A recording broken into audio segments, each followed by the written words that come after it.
Testing, 1, 2. Testing, 1, 2. Did I get it? Okay, good. Hey, I want to thank you all for coming. I'm Rodney Ellis, and I'm so proud to be standing here with some great community leaders. We'll speak in this order, but each person will bring up the next one. So, I'll speak, then my colleague, Commissioner Garcia, then our County Attorney, Jonathan Fonbaum, and then Ingrid Robinson with Houston Minority Supply Diversity Council. Ipsum General Contractors owner, President Ruben Mercado, will not speak because he's part of the litigation. He's a plaintiff, but we want to thank him for being here. And then CEO of Possible Missions, Paulo Madrazo, will speak. Mendoza will speak. Thank you, Commissioner. And then a representative of the board, Nilo Quiroz. Did I get it right? Yes, you got it. Quiroz with the Regional Hispanic Contractors Association. It's an important day on a very important issue. I want to thank everybody for being here, in particular my colleague, Commissioner Garcia, who's worked with me on so many of these issues since we've been on Commissioner's Court, including creating a fund out of the precinct budgets that we control to do disparity studies for regional school districts. And then at some point, our colleagues on Commissioner's Court agreed to create a fund, I think with about $2 million?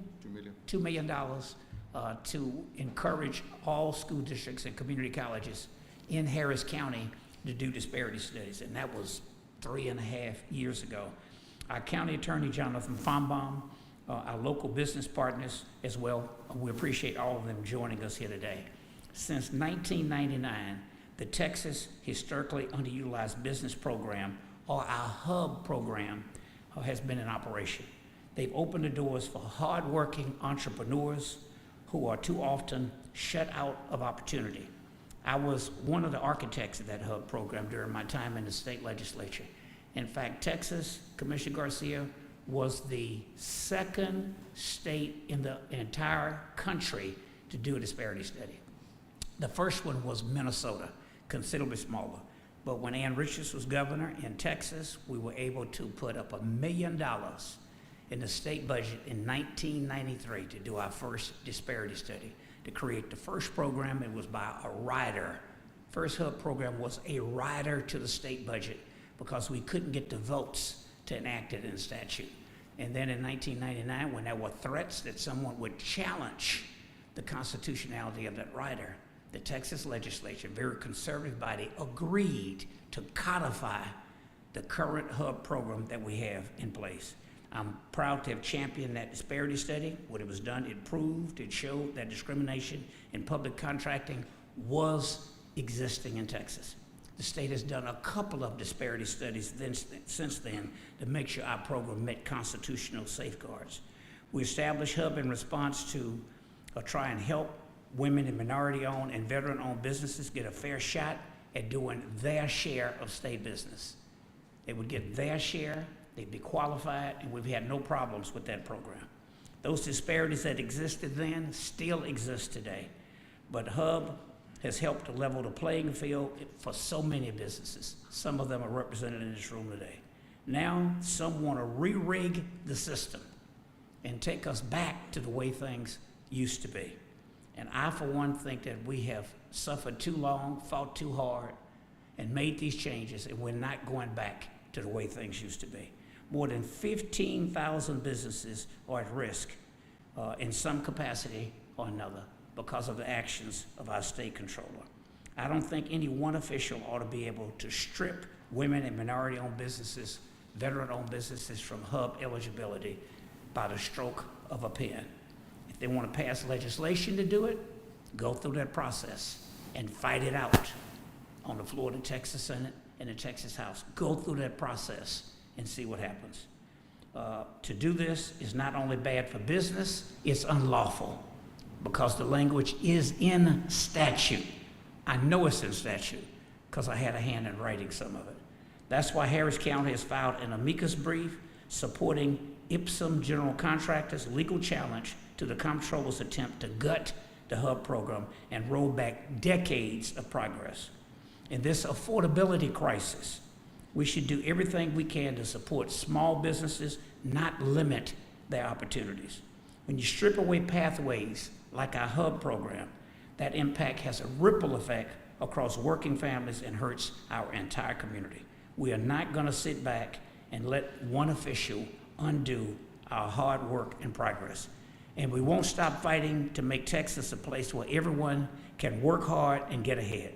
If you believe in supporting these businesses, there's an open public comment period and a virtual public hearing coming up at the legislature. The details on that, and we'll run them across the screen so you have them. You can submit comments by email to gerald.mccrossan@cpa.texas.gov or by mail to Gerald McCrossan, P.O. Box 13528, Austin, Texas 78711. I want to encourage you to get active and participate. If you believe in supporting businesses, you ought to make sure you take advantage of that open comment period to do it. Small businesses can also engage my office. We have an equity and enterprise program. Commissioner Garcia has a similar program he'll make reference to. Equity and enterprise program helps diverse businesses across Precinct 1 to compete and succeed. And even if you're not from Precinct 1, you can come. And my constituents who are not in Precinct 2 can go. Commissioner Briones does it, and so does Commissioner Ramsey in his own way. I'm proud that Harris County is standing up for equal opportunity and the rule of law. Thank you, and the next speaker is someone I'm so proud to work beside, and it was an honor and a privilege to be elected to Harris County Commissioners Court. It got a lot better when the former sheriff, former council member, Commissioner Adrian Garcia showed up. Thank you. Thank you.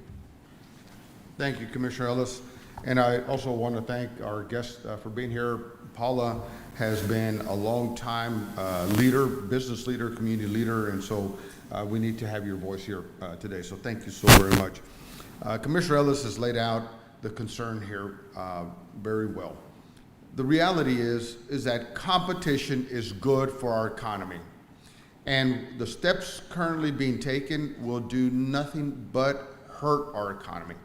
In fact, you know, when I was serving on Houston City Council, I was the chair of the Minority Women Owned Business Enterprise Committee, working hard to create as many opportunities so that small businesses could have the potential of growing into bigger firms so that there would be more competition at the council table.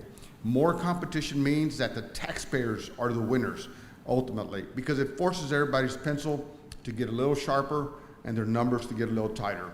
That helps the taxpayers. But what's being done right now by someone who thinks they have the unilateral authority in the legislature to eliminate the HUB program is absolutely wrong and will do nothing but to hurt the business community and in particular our economy, and the taxpayers will be the ones ultimately paying for it.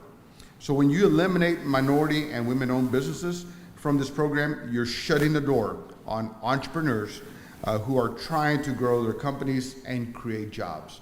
And that's why in Precinct 2, I created Biz to Empower, providing an accelerated program, an 8-week program for small businesses to come in and learn how to do business with the county. That program, in its almost 3 years now, has graduated over 100 businesses.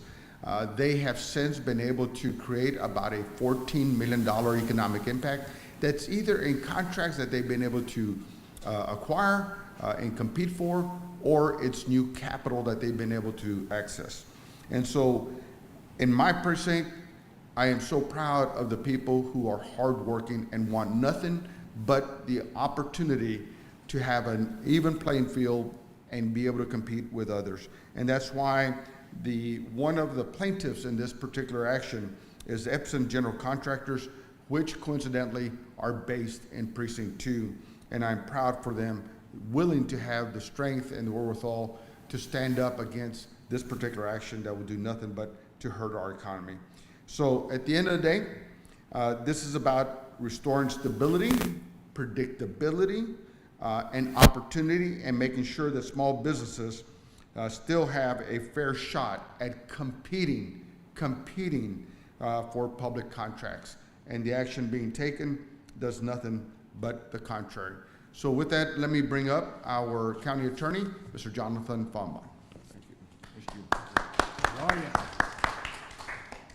Thanks, everybody. So as a county's lawyer, I want to talk a little bit about the law. The rule of law in this country is in danger. We see it in Washington, D.C. every day. And what happened here is exactly the same thing you're seeing out of D.C., a complete disrespect for the rule of law. That's why Harris County filed an amicus brief in this case, because the rule of law matters. And the Texas Hub program has helped create opportunity for decades. It's lawful, it's established, and it's been working. The case is actually not that complicated. An unelected statewide official has neither the authority to rewrite state law on his own, nor the authority to decide the constitutionality of state laws. There are only two ways the Hub program can be undone: the legislature, which created it in the first place, or the courts. The comptroller can't do either of these things. The law is clear. An executive officer cannot usurp the authority of the legislative and judicial branches. That's not how our government works. And let's be clear, this is not a new or experimental program. The Hub program has existed since the 90s, as you heard Commissioner Ellis say, and it's been implemented by Republican and Democratic officials alike. It's supported thousands of Texas businesses over decades, with no court ruling striking it down and no votes eliminating it. And we rely on the Hub program here in Harris County as part of our own minority and women-owned business enterprise program, which was adopted in 2020 after a detailed disparity study documented the real barriers in public contracting in the county. Just like the state's Hub program, Harris County's MW program is also lawful and explicitly permitted by state law, and it helps ensure fair opportunity for businesses to contract with the county. As the county's lawyer, it's easy for me to focus on the legal theory, but this decision affects real businesses and real people, some of whom are here today. The comptroller has created chaos. His illegal action damages the stability of the county's procurement system, impacts vendors that might be interested in our projects, and hurts businesses and residents in this county that benefit from the investment, the workforce development, and the revenues that come from our MWBs. That's why we're asking the court to restore the Hub program as it was previously functioning. Harris County is standing up for the rule of law and for businesses across Texas that depend on it. Thank you. Thank you. Oh, and next is the HMSDC President, Ingrid Robinson. Thank you. Ingrid. As you mentioned, Ingrid Robinson, President and CEO of the Houston Minority Supplier Development Council.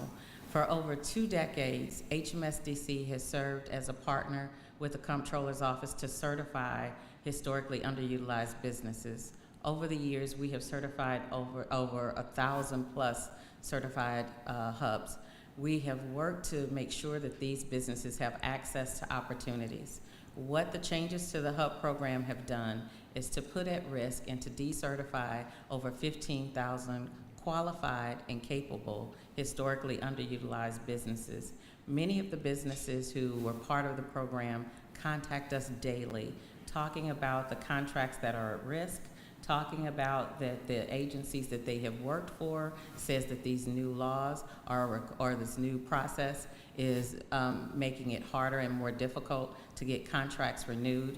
This has put at risk over $4 billion with a B dollars that have been generated by historically underutilized businesses in Texas. So for Texas to be a state that is open for business, who prides itself on building capacity, capability, and being pro-small business, these are all small businesses that are being negatively impacted by this particular decision. So we want to encourage all of the small businesses across Texas, here in Houston and in Harris County, to go forward, make sure that your voice is heard, talk about the impacts that this has on your business, and ensure that you are able to continue to compete, win, and grow in Texas. Thank you.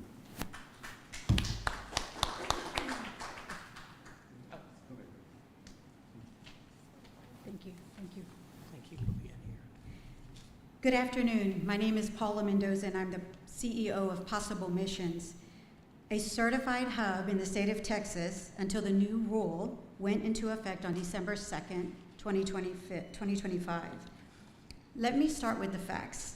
The hub program is not and has never been a quota-driven set-aside program. It was always, has been, a good faith effort, which is important to know. The program provided companies such as mine with the opportunity to compete, as the commissioner mentioned. I was never awarded a contract because of the color of my skin, ethnicity, or gender. The HUD certification did not give us contracts nothing was handed to us. We still had to bid for goods and services. We had to market our companies, and in many times had to prove above and beyond measures that we were just as qualified, if not better, than the larger companies. Each contract was competed fairly and effectively executed. The only advantage that I was afforded was the opportunity to compete. That's all. I am very proud of the successes of my company. However, without the HUB program, firms like mine will not flourish ever again. I started my company because I wanted to give back to the community, demonstrate my example by my success that in Texas, if you can dream it, you can achieve it. This program has been beneficial to me, to my employees that are here with me today in support, and my friends in the community, and thousands, you heard, over 15,000 certified businesses in Texas. Again, the role of the State of Texas HUB program was to provide businesses such as mine the opportunity to compete for goods and services. I'm willing and able to compete. Those awarded opportunities allow me what? To hire Texans, to help Texas families, and contribute to this state's economy. Firms like mine help Texas achieve and maintain the Texas miracle. Today, I am proud. I employ 16 W-2 fully benefited employees, 10 part-time employees. I have 2 student interns at Texas A&M. And as a community leader, I give back to my community by serving unselfishly on multiple nonprofit boards in the areas of workforce development and education. My success with this program allowed me to do that. It allowed me to be a part of my community. Doing away with this program will weaken Texas's small business community, which is the backbone of the Texas economy. It will send a message to the country that Texas does not support small businesses and its ability to compete. I'd like to say that the HUB program helped level the playing field for thousands and thousands of firms like mine. It allowed me to hire, again, retain qualified team members, and proudly allowed us to make a difference in our communities, in not only this city, in this county, but in this state of Texas. Please, please advocate to keep this program as it was and help us to continue to compete. Thank you for having me. I want your team members to stand up there. Can my team members stand up, and some of my community support back there? Thank you for being here today. Those are the families that it will affect. Thank you, Commissioner. Makes it worth it. And next we have Nilo, who's a board member of the Regional Hispanic Contractors Association. Thank you. Thank you. Thank you. Thank you to Harris County for stepping up and defending the fairness in public contracting. My name is Nilo Quiroz, and I'm here on behalf of the Regional Hispanic Contractors Association. Our members don't want a special treatment. We just want a fair shot. That's the only thing we're asking for. What the controller did is simple. They took a program designed for include minority and women-owned business and rewrote it to exclude them. That's not a reform. That's a rollback. The HUB program exists because disparity exists. And that hasn't changed. When you remove this business from eligibility, you're not leveling up the playing field. You're titling back. Now that has real consequences in the real world. And the contracts are at risk. Small businesses are losing access. Competition shrinks. And taxpayers ultimately pay more. Harris County has proven what works. They more than double spending with minority-owned and women-owned business firms under their program. Inclusion drives competition, and competition drives value. This is also about the rule of law. One official should not be able to dismantle decades of an old program overnight. That's why Harris County's amicus brief matters, and we strongly support it. Now we need others to act. If you're a business owner, speak up. If you're a public entity, speak up. The deadline for the public comment is on April 12th. Remember that date. Silence will be taken as an agreement. At the Regional Hispanic Contractor Association, we're going to keep pushing until this program is restored, because it isn't just about the contracts. It's about whether opportunity in Texas is expanding or shrinking. Thank you very much. Thank you. Good job. All right, staff, I think we hit it all. We good? Thank you all. Thank you. Good job. Thank you, buddy. Thanks for coming over.